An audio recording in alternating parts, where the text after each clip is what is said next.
Այս համար որևէտեղ գնալու եք հանգստանալու։ Չէ, աղջիկ ջան, չեն գնալու։ Չեմ գնալու։ Պլաններ ունեք։ Պլաններ ունեինք, բայց ես ուզում եմ մնամ տանը։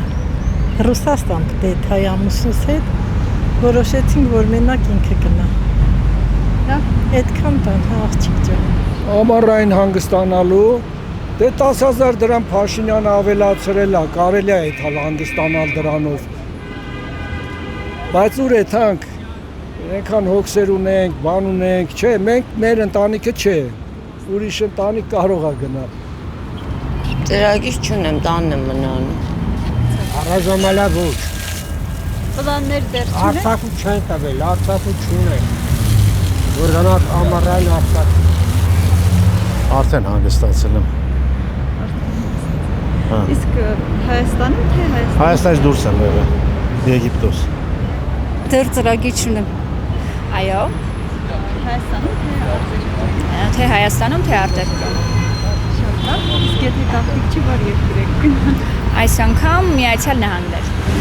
Այո, ես Կիրովականում եմ ավարտել բանասիրականը, մտադիր եմ իմ նախկին պետ Սիրվար Սիրեգանյանի հետ գոնե արձակուրդին այնտեղ անցկացնում, իմ սիրուն աղջիկ։ Հանգստանալու չեն գնալու, որտեղ իմ աշխատանքի բնույթը քաղիրավական պայմանագիր է, արձակուրդ չունի։ Արձակուրդ չունեք։ Չէ, այդ պայմանագրով աշխատողները իրավունք չունեն, արձակուրդ չկա։ Որ ասեմ, այդպես ծրագրեր չունեմ, հավատացեք, ասենք ինչի համար եմ ասում, ամենակարևորը ես նայում եմ մարդու ապրելակերպը, այսինքն ճիշտ աշխատանքը, իսկ մնացածը կախված է դրանից։ Այսինքն այդպես հիմա չեք նախատեսում որևէ։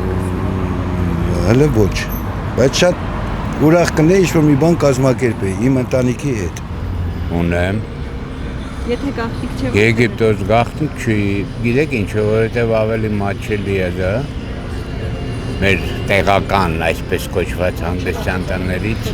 ավելի մատչելի է, որովհետև այստեղ կաշմարնի գներ են։ Այնպես որ գնամ Եգիպտոս երևի ավելի հարմար է։ Ես զարմանում եմ մեր պարոնների վրա։ Այն փողերը, այն դոլարները, որ պետք է մենք թողենք հանրապետությունում, մենք այդ դոլարները տանում ենք արտասահման, որն է դրա խելոք քայլը չեմ հասկանում։